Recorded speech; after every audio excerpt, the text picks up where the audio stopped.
Seaman's injury cases are decided by a court. Now that court can be either a state superior court or a federal court. And typically the choice as to whether to have the case heard either in a state court or a federal court is in the hands of the seaman.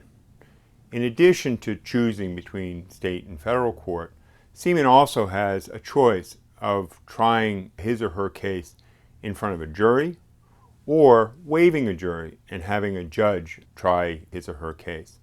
Now, in this office, typically we choose to try the case within the federal court system, and typically we choose a jury. But that decision varies from case to case.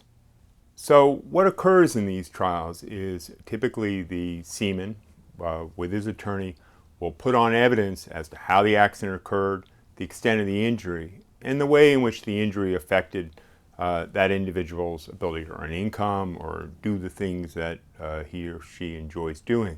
The insurance company or the owner of the boat will then put on evidence, typically trying to minimize the extent of the injury or to blame the cause of the injury upon the person who was hurt.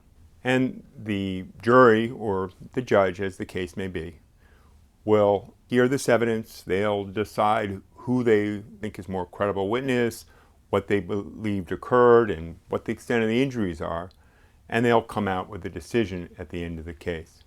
In a typical Jones Act seaman's case, typically takes 3, 4, sometimes 5 days. In a more complicated case, either because of the nature of the injury or because of how the accident occurred, the cases can actually last somewhat longer. And if you have any questions about how these cases end up getting decided, you should call and speak with an attorney at Laddie & Anderson.